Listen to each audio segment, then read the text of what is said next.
Hello, we are the interns at M-Powerment Coaching, hosting the Unmuted podcast for today's episode. So we'll be talking about queerness and religion. There is a lot of conversation about what it means to be queer and religious, and a lot of people are talking about how, can we exist in both worlds? It's a question I've seen many times in public forums, and it really has to do with wanting to be yourself, but also wanting to have that relationship with God. Now, I'm Jameria Bridges, and these are my co-interns. Hi, I'm Jayme Hitchcock. I'm the graduate research intern. And hi, I'm Lauren. I'm also an intern here. So I understand this topic is very sensitive. So I'd like just for the listeners to consider the different opinions and different experiences that we're going to be talking today to better help you understand what it means to be religious and queer. So, some background information that we have is about there was a study done where they examined 70 different studies. So, kind of like a study review of 70 different studies from so many different countries. And it was to examine how religious beliefs influence people's attitudes towards the LGBT community, specifically in things like healthcare. And out of 70 articles, there was a pattern of discrimination that appeared many times where healthcare workers would refuse treatment due to religious reasons. So already we are seeing some prominent discrimination when it comes to LGBTQ people just existing, where they can't get the help they need, where they can't get the healthcare they need because there are healthcare workers that are refusing them because of their own religious reasons and things like that. So it makes it hard to consider that religion and queerness can exist in the same spaces. So, kind of piggybacking off of Jamiria's information with the background, in my research, I did discover that in 1952, the um, the DSM, so that's the Diagnostic and Statistic Manual for Mental Disorders, did classify homosexuality as a mental disorder, and it classified it as a mental disorder for the next 21 years. It was specifically categorized under sexual deviation and more specifically classified as a sociopathic personality disorder. So during this time, there were a lot of stigmatized, stereotype things around queer people, and none of it was good. And even still, even though it's been, over 50 years since they've removed it from the DSM and said, hey, this is not a mental disorder, queer people still face so much discrimination, get a lot of hate, and in a lot of spaces too, religion being a big one, but even internal queer spaces as well, they often face discrimination too. And before they took it out of the DSM, they had treatments.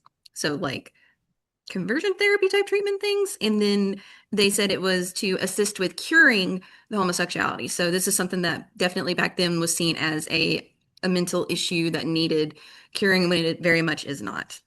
So I do remember there was a time where gay people weren't allowed to get married until recently, like 2015, and that was only I think 11 years ago. Hmm. Mhm. Big, big moment. Remember when that happened? Remember where I was? Remember all of that. My phone was blowing up. I was at work. I was like, oh my God, this is a huge thing. So, yes, definitely. Very, very recent in the grand scheme of things, because 11 years is really not that much when you think about it. But at the same time, it's like 2026 and we're still facing all these issues. So, Yeah. So, kind of going back to what Jayme said, of religious spaces, like can be like hurtful, but they also can be helpful. And through my research, I found that the helpful communities were with queer people were associated with more hope and resilience and belonging, and these rejecting communities were associated with anxiety, rejection, and distress. And I found that these like helpful communities were way more meaningful for the queer community, obviously, and um, it's more of like a balance. What kept popping up the most was people wanted to stay in their religion and continue their faith, but also wanted to be their authentic selves. And What the research I found that was most helpful, being more self-compassionate. So, treating yourself as you would treat a friend or family. And it was associated with less depression. Um, and so I kind of just think a question that needs to be asked is, what would happen if these spaces aren't like, what should you do if these spaces aren't as welcoming as you'd like them to be? And it's important, maybe go to online spaces or talk to someone you more trust, um, to kind of gain support. And yeah. That's definitely something I agree with. And in my research as well, found that there was actually a study about a specific person that was done in a research journal about someone who, as they were growing up, they weren't really sure where their identity lied. And their parents weren't very helpful with it. There were signs when I believe their mother found out that they may be gay, that it caused an issue. And they finally were able to accept they were queer when they were in college. But when they also tried to be religious as well, they did face some issues. Their place of worship that they were going to accepted that they were queer, but only if they remained celibate.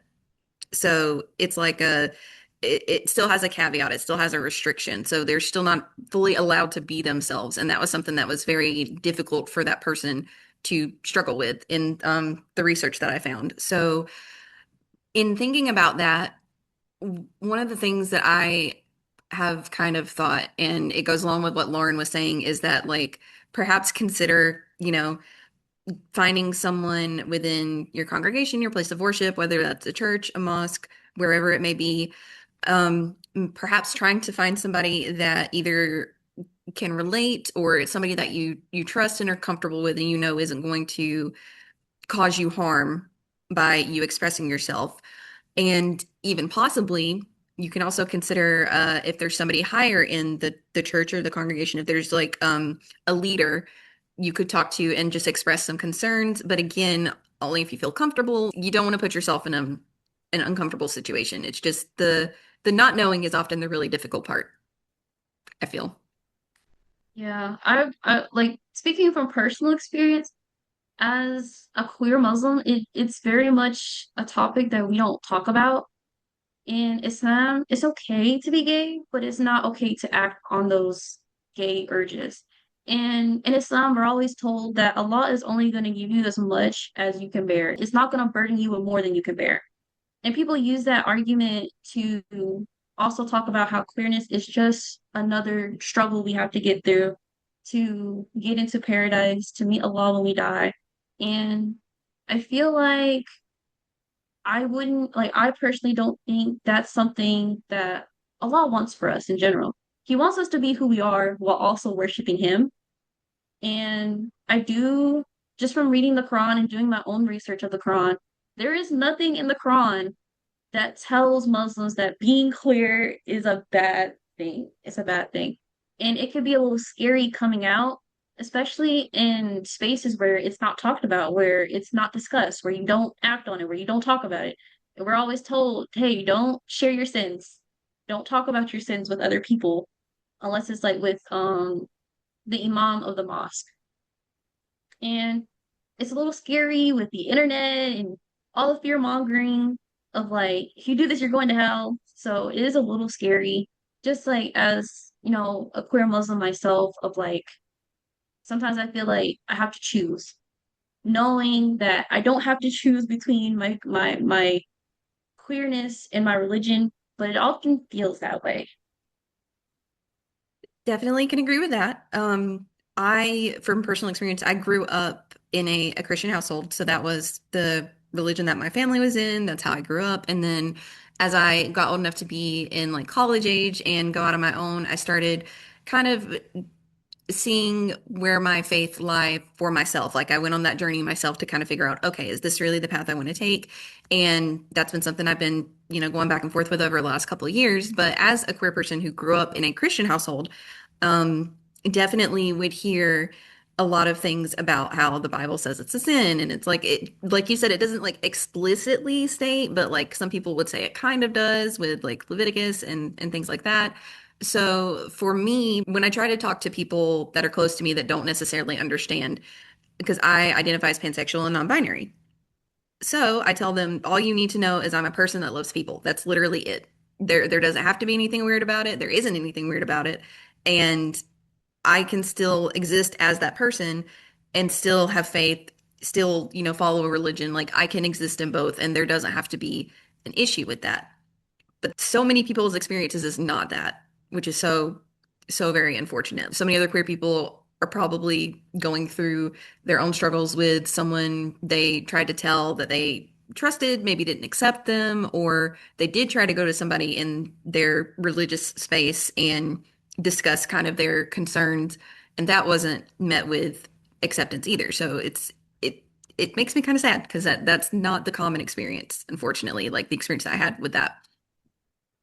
I agree with it being personal. I feel like I also grew up in a Christian family, and my parents were very accepting of coming out.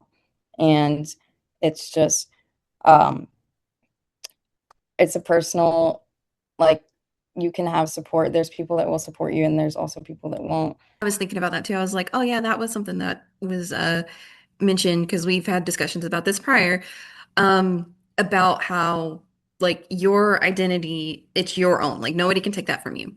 You decide that. You are the person who determines, for yourself how you want to identify, whether that's queer or you don't want to identify as anything or you want to put a specific label, it's all up to you. And then with religion, that's supposed to be, in my opinion anyway, supposed to be a personal experience that is for you. It's your relationship with God or whoever you worship should be your personal experience, and nobody can take that from you. So, something that is interesting to me is like religion is often, depending on the religion, but often the Abrahamic religions, which is what we were studying, preaches about acceptance and loving one another and things of that nature. But then on the opposite hand, it's like, okay, well, are we not extending that to queer people? Because it feels that way sometimes. Because I personally think Jesus would have had fun with queer people. I'm just saying. That's my own personal Yeah. spin on it. I think Jesus would have been like, yeah, like, but that's just a personal opinion. I'm not backing that up with anything, of course. There's so much that doesn't make sense when you think about, like, okay, this is what's being preached, what's being taught, but then this is what we're seeing in the world is the opposite of that. So why? Like, doesn't make sense.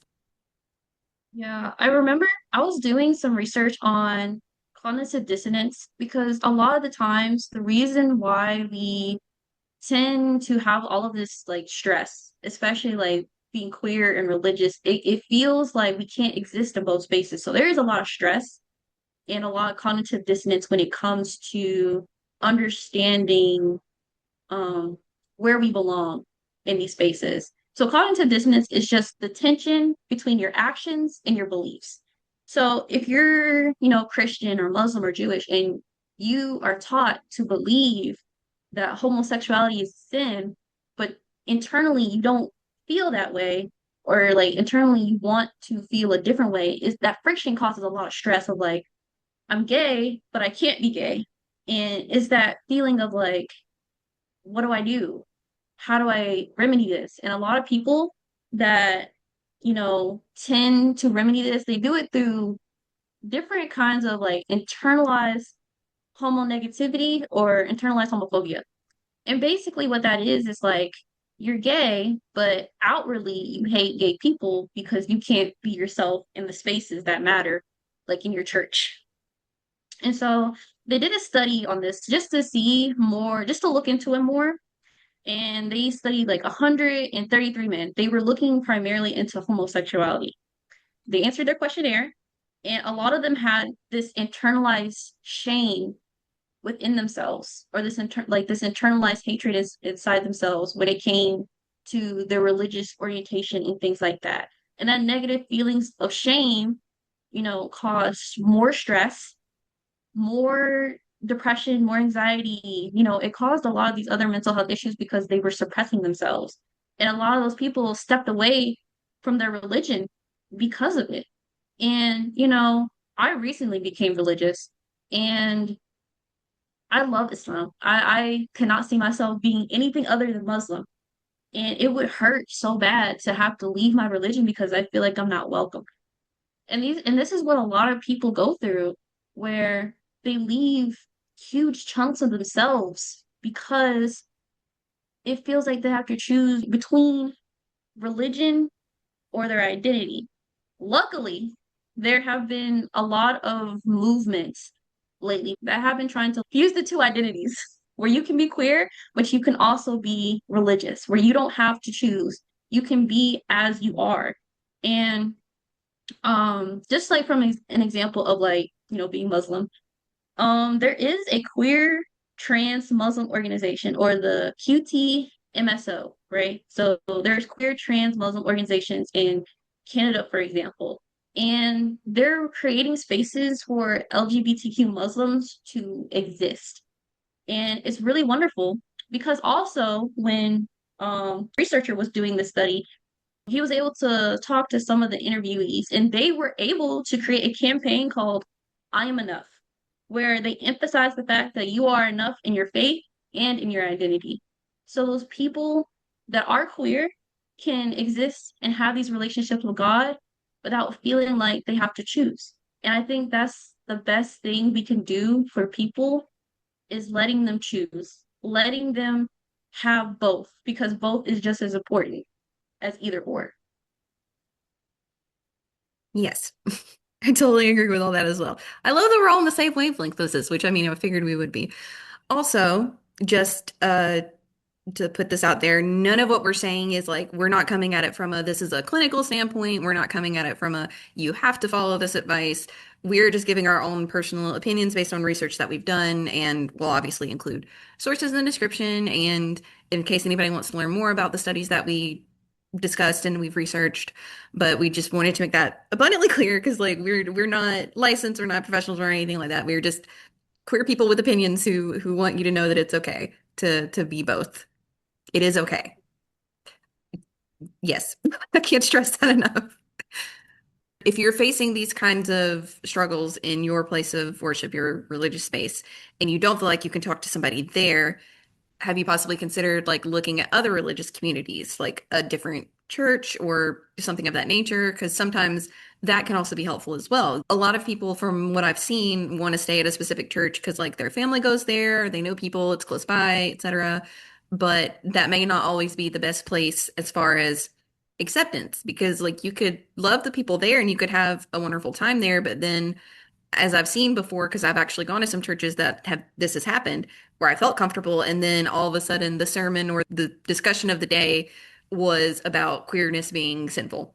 And it's like, oh, okay, so this place no longer, it kind of feels tainted after that. And it's like, it's okay to go out and look for other places that may be safer, maybe more accepting. It's all dependent upon what you want to do for your personal journey. But that is something that could be considered. A lot of spaces, especially like online for queer Muslims. I've seen a lot of online spaces where you can talk to people, ask them about different things, that kind of thing. And there are mosques that are not gender segregated, so everyone prays together. Um, and I think that's a really big thing for a lot of people who may not be gender conforming. And so being able to just pray all in the same space kind of takes all the pressure of like, do I enter the woman's side or do I enter the male side? It's just a wonderful thing that they do exist. They do exist. You just have to keep looking for them. Yeah, I agree. Online spaces can be very welcoming and an easy way to open up and find people in similar situations. Internet is scary, but it is helpful. You just have to be careful, obviously. And I think I think at the end of the day, the main thing to remember is, like we were discussing before, these are your personal journeys. It's about you and how you want to identify, how you want to worship, how you want to do things. And I know that's easier said than done, like to just be like, okay, I accept me and I accept how I want to be, and that should be it. Much easier said than done, because there are people I know who, if they want to tell their parents that, parents may not accept them, friends may not accept them. It's a very, like Jameria was saying at the beginning, a very sensitive topic, and it's very hard to sometimes parse through because of how sensitive it is. But something that I believe we want to just reiterate and get out there is that like you can exist as a queer person in a religious space. You can be religious and queer at the same time. It is okay. I think sometimes some people just need to hear it's okay to be like, you know what? Yeah, yeah, this is okay. I think that's a good thing to just keep in mind. I think for people that are very much, I want to follow the book to the letter, I would say look into different interpretations because the Bible has changed over some years and there could be different interpretations because of translation and things like that. The Quran was originally written in classical Arabic. And so there could be some words that don't translate over well to English well, or there could be some scriptures that a lot of people just take at face value, and other scriptures are like, oh, well, it depends. So I would say definitely find a way for you to interpret the verses and definitely look into more research on how they were translated because sometimes those facts of like, okay, I know I'm right, feel and reaffirm your identity. Yeah, so I agree with Jayme and how you can be your authentic self and also a part of a religion, and there will be spaces that accept you for you. I know there's also often a struggle of in not just being like queer in a religious space, but being queer in queer spaces and being religious in religious spaces. There's often struggles with that as well. Like you don't feel queer enough, you don't feel religious enough, you feel like you're doing too much, and people are looking at you like, why are you doing that? Like there's also that internalized issues in those spaces themselves. So that's an even another thing that is unfortunate and something that hopefully we as we continue on as society and everything, hopefully something that we can also manage within like we're trying to do with the bigger issue of like being queer and being religious. And I believe that another thing just to let queer people know and religious people, but to queer people specifically, is to know that you are loved despite what anybody else says. You are loved, you are worth it, you are enough. That will never change. If anything, you have three people here who love you and accept you. So I'm doing this because on my screen it's up and down. It could be sideways, who knows? Um, but yeah, just remember that and stay strong and know that your identity is what you make it, your religion is what you make it, and you can exist in both, and there is nothing wrong with it. I think it was a very productive conversation, and I do believe that a lot of the information that we got out there, like especially with our sources and our research, a lot of that's gonna be helpful. And then also like seeing our opinions as queer people who have been in slash are in religious spaces as well.